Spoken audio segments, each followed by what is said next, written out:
Remember that first time you sipped a creamy, chocolatey drink that instantly made your mornings brighter? For many of us in the US, that drink was none other than Nesquik. It wasn't just a powder, it was part of our childhood. You'd scoop a spoonful into a glass of milk, stir it around, and suddenly the ordinary became magical. But here's something you might have noticed as you got older. Doesn't it taste a little different now? Maybe it's the texture, maybe the sweetness, or maybe the way it blends in your glass. Something feels changed. That curiosity is exactly what brings us here today. We're diving deep into how Nesquik is made inside a modern factory, peeling back the curtain to see what really goes into this nostalgic favorite. And along the way, we'll compare it to another American classic, Arizona iced tea. The drink that managed to keep its 99-cent promise for decades while selling billions. Of cans, Nesquik's story is one rooted in American kitchens. Back in 1948, Nestle introduced Nesquik to us families. The idea was simple, but genius: make milk fun. With just a spoonful of powder, plain white milk was instantly transformed into a treat bursting with chocolate flavor. It was a marketing win and a cultural shift. Suddenly, parents didn't have to beg their kids to drink milk. They just had to offer them a glass of chocolate milk. Breakfast, after-school snacks, or even late-night cravings were never the same again. The mascot, a cheerful bunny named Quickie, bounced onto the packaging and quickly into American pop culture. That bunny wasn't just a cartoon. It represented fun, energy, and the joy of turning something ordinary into something extraordinary. Over time, Quickie evolved into the Nesquik bunny we know today. And though the branding shifted, the promise remained: the same. Milk time should always be the best part of your day. But Nesquik is no longer just the chocolate powder from your Cleese. My muesli sound Clyde from your childhood. Walk down a grocery aisle today, and you'll find strawberry, vanilla, and even banana flavors. There are ready-to-drink bottles in convenience stores, breakfast cereals, and milkshakes inspired by the brand. What started as a powdered mix became a global product line. And yet, at its core, it's still about that feeling of nostalgia. Whether you're 5 or 50, Nesquik still has the power to bring back memories of childhood kitchens, packed school lunches, and after-school snacks that made you smile. So how do they make it? The journey begins with the most important part: ingredients. Cocoa, sugar, and milk solids form the foundation of Nesquik. Nesquik sources its cocoa beans from regions like West Africa and South America, areas known for producing rich, flavorful beans that carry deep chocolate notes. These beans go through a complex journey long before they even reach the factory. First, they're harvested from cocoa pods, then fermented under the sun for several days. This fermentation stage is where the magic begins. Natural enzymes break down the pulp surrounding the beans, and the flavors start to develop. Without fermentation, cocoa would taste flat and bitter. Once dried and packed, the beans travel across oceans to Nestle facilities, where they'll eventually become part of the Nesquik powder you scoop into your glass. Sugar plays just as important a role. Whether it's from sugarcane grown in tropical climates or sugar beets grown in cooler regions, the sweetener is refined to perfection. Raw sugar is milled, crystallized, and dried, leaving behind those tiny crystals that will dissolve smoothly in your milk. Sugar might seem like a basic ingredient, but it's the balancing act against the bitterness of cocoa that makes Nesquik's flavor so iconic. Too much cocoa, and it's harsh. Too much sugar, and it feels artificial. Nestle has perfected that ratio over decades, and it's the reason why the drink has maintained such a loyal following. Once cocoa, sugar, and milk solids arrive at the factory, storage becomes critical. Cocoa must be protected from humidity and heat to prevent it from spoiling or losing flavor. Sugar has to be kept in cool, dry environments to stop clumping.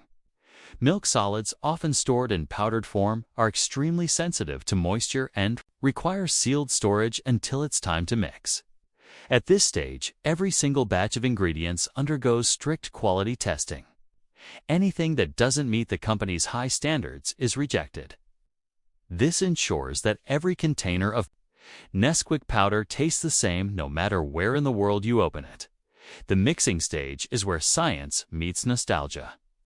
In massive stainless steel mixers, sugar, cocoa, and milk solids are combined in exact proportions.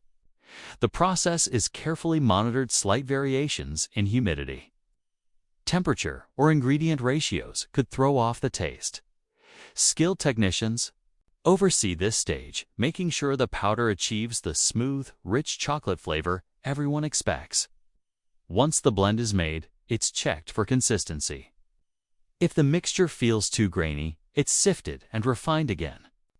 This ensures that every scoop you add to milk dissolves smoothly without leaving clumps at the bottom of your glass. Next comes refining and grinding.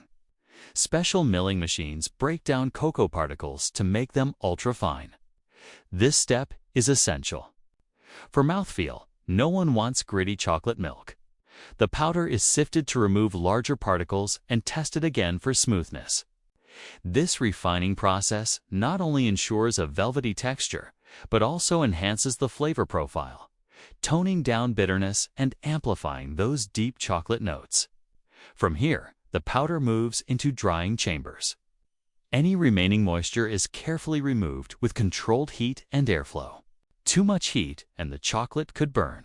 Too little and the powder might spoil or clump on the shelf. The result is a light, fluffy, shelf-stable powder that will stay fresh for months. Quality control is relentless. At every stage, from ingredient sourcing to the final package, technicians test for texture, taste, and safety. Specialized equipment checks particle size, while trained tasters sample batches to ensure the chocolate flavor hits that familiar balance of sweetness and richness. By the time the powder is ready for packaging, it has gone through dozens of quality checks. That's why you can trust that the Nesquik you buy today tastes almost identical to the one you remember from childhood. Packaging is the final step before Nesquik makes its way into your home. Automated machines fill containers of all sizes, from family-sized tubs to single-serve packets. Each container is sealed airtight to lock in freshness and prevent exposure to light or air, both of which can degrade flavor. Labels are printed with nutritional information, expiration dates, and of course, the Nesquik bunny, still smiling after decades on the job. Some packages come with resealable lids to keep the powder fresh, even after multiple uses. Once boxed up, these containers are shipped to supermarkets, convenience stores, and online warehouses around the world. So why has Nesquik stood the test of time? The answer lies in a combination of nostalgia, consistency, and adaptability. Generations grew up with it, and that emotional connection is powerful.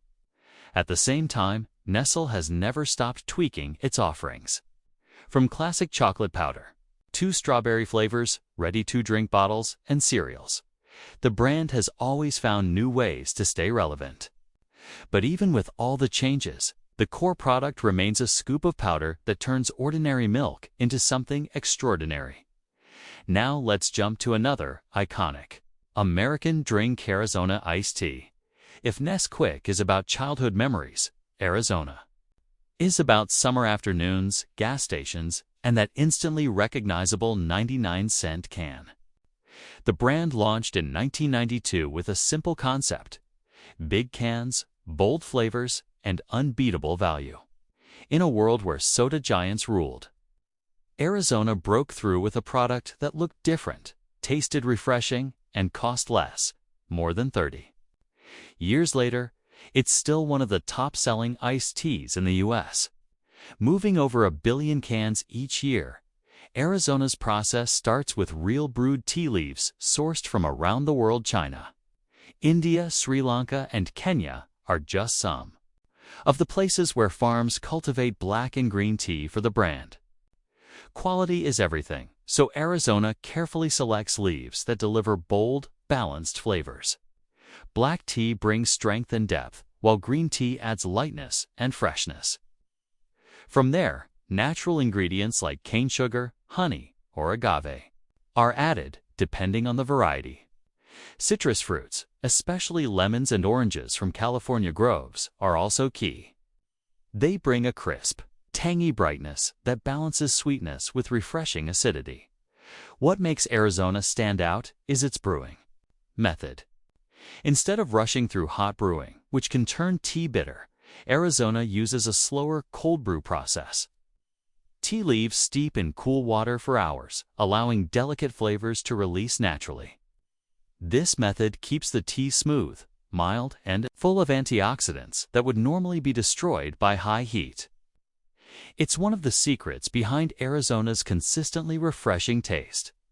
Once brewed, the tea is filtered to remove particles, leaving a clean liquid base ready for mixing at the mixing stage. Different flavors are crafted: peach, lemon, raspberry, and even the iconic Arnold Palmer blend of tea and lemonade.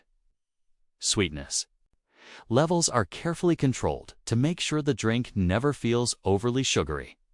Machines then move the brewed tea to massive filling lines where cans are filled, sealed, and labeled at lightning speed. Arizona's bottling plants are built for high demand, with machines capable of producing thousands of cans per minute. The famous 23-ounce can, decorated with bold colors and southwestern artwork, rolls off the line, each one still carrying that bold 99-cent label. Have you ever taken a sip of a cold, refreshing iced tea straight from the can and wondered what it took to get that perfect balance of flavor, freshness, and consistency?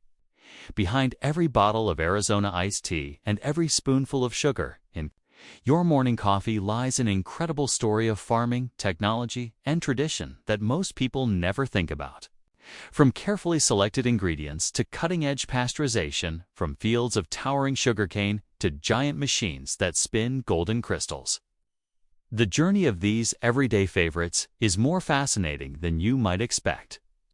Today, we're going to pull back the curtain on the factories, fields, and processes that bring Arizona's famous iced tea and the world's sugar supply to life. You might never look at your favorite sweet drink the same way again. When it comes to iced tea, Arizona has mastered the art of consistency. The company doesn't just throw ingredients together and hope for the best. Everything is carefully chosen to meet exacting standards.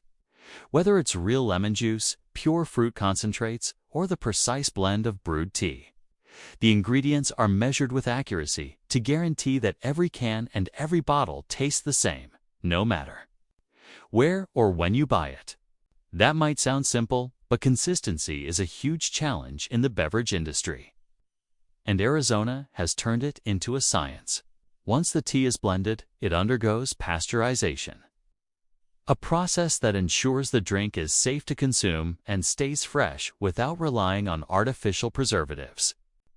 Unlike many other brands, Arizona uses a gentler form of pasteurization, by heating the tea to just the right temperature for just the right amount of time. Harmful bacteria are eliminated without destroying the delicate aromas and flavors that make Arizona iced tea taste so crisp and natural. Immediately after pasteurization, the tea is rapidly cooled, locking in that freshly brewed flavor that customers have come to love. The cooled tea is then ready for bottling and canning. And this step is every bit as precise as the brewing itself. High-speed filling machines handle thousands of containers per hour, using advanced sensors to make sure each can or bottle is filled to the exact level. Nothing is left to chance. The containers are sealed right away to keep out air and moisture, which could spoil the flavor or shorten the shelf life. Arizona relies on sturdy aluminum cans and PET plastic bottles, designed to protect the product all the way from the factory floor to your local convenience store. The sealing process is carried out in strictly clean conditions to ensure safety and quality. Once sealed, the containers are labeled with clear, easy-to-read information, nutrition facts, ingredients, expiration dates, and of course, the iconic Arizona artwork that makes the brand stand out on shelves. These bright, colorful labels aren't just decoration, they're part of what has made Arizona one of the most recognizable iced tea brands in America. Before the iced tea makes its way into the hands of customers, it goes through a rigorous quality control system. Flavor experts taste test each batch to ensure the drink isn't too sweet, too bitter, or off balance in any way. Machines scan the packaging for dents, cracks, or imperfections, while metal detectors check for foreign particles. Random samples are even sent to labs to be tested for safety, ensuring that every single container that leaves the factory is up to Arizona's high standards. The final stage is packaging for shipment. Depending on where it's headed, the tea may be packed in multi-can trays, individual bottles, or large family-size containers. The packaging process is highly automated, allowing Arizona to handle massive volumes efficiently. Once boxed, palletized, and wrapped, the products are labeled and prepared for transport. Every package is carefully inspected to make sure it can withstand the journey. Whether that means traveling just a few miles to a gas station cooler or crossing the country to a major supermarket chain. When it finally arrives on the shelf, you can be sure that each can or bottle has been handled with care from start to finish. But if iced tea is Arizona's star, sugar is the invisible powerhouse behind it. Sugar has been part of human life. For centuries, sweetening drinks, baked goods, and nearly every dessert imaginable. Today, the world consumes more than 180 million tons of sugar each year, making it one of the most in-demand ingredients on the planet. And while sugar feels simple, just tiny white crystals, it takes an enormous effort to produce. Nearly all of it comes from just two plants, sugarcane and sugar beets. Sugarcane grows tall and strong in tropical regions like Brazil, India, and Thailand, while sugar beets thrive in cooler climates across the United States, Europe, and Russia. Together, these two crops fuel one of the busiest industries on Earth. The journey begins in the fields. Sugarcane can grow up to 15 feet tall, and harvesting it is no small task. Farmers may cut it by hand with machetes, a back-breaking job, or rely on massive harvesting machines that can process acres in a fraction of the time. Sugar beets, on the other hand, grow beneath the soil like giant carrots and are pulled from the earth with specialized machinery. Once harvested, time is critical. Sugarcane in particular begins to lose its sweetness almost immediately after cutting, so it must be transported quickly to the nearest mill. Trucks and trains haul tons of cane to factories, where the stalks are washed and crushed by powerful rollers to squeeze out the juice. Sugar beets are similarly rushed to processing plants, where they're scrubbed clean, sliced into thin chips, and soaked in hot water in a process called diffusion. This pulls out the natural sugar, creating a sweet liquid ready for refining. What comes out of these plants at first is far from the sugar you sprinkle on your cereal. The raw juice is cloudy and full of fibers, proteins, and minerals. To clean it, factories use a process called clarification, where lime is added to balance acidity and impurities clump together and are filtered out. The juice is then boiled in massive evaporation tanks, removing much of the water and leaving behind a thick syrup. This syrup is where the magic of crystallization happens. Under carefully controlled conditions, tiny seed crystals are added, and as the syrup boils under vacuum pressure, sugar crystals begin to grow. Centrifuges spin the mixture at incredible speeds, separating the crystals from the sticky brown molasses that remains. The result is raw sugar tan, slightly sticky, and still holding a faint taste of molasses. Raw sugar isn't quite what most consumers expect, so it often goes through refining. The crystals are washed, filtered through activated carbon, and recrystallized until they become the pure white sugar that dominates kitchens and food factories alike. At this stage, it's dried to the perfect moisture content, about 0.1%, to keep it free-flowing and prevent clumping. From there, it's packaged into everything from small 1-pound bags for home bakers to massive industrial sacks destined for soda companies, bakeries, and candy manufacturers. The packaging is designed to protect sugar from moisture and pests. And the branding on store shelves helps companies stand out in a competitive market. Sugar's long shelf life and universal appeal make it one of the most important ingredients in the modern food world. Together, iced tea and sugar represent two sides of the same story, innovation and tradition working hand in hand. Arizona's iced tea relies on modern pasteurization, automated bottling, and rigorous quality control to deliver a consistent product to millions of Americans every day. Sugar, meanwhile, is rooted in ancient farming practices but powered by cutting-edge machinery that turns fields of plants into mountains of crystals ready for the global market. Both products show just how much effort and expertise go into the foods and drinks we often take for granted. The next time you pop open a can of Arizona iced tea or stir sugar into your morning coffee, you'll know there's a fascinating journey behind that simple sweetness. So now the question is, does knowing the story make that sip taste even better? Drop a comment and share your thoughts. And if you found this journey through tea factories and sugar fields interesting, stick around because there are plenty more hidden stories behind the everyday foods we all love.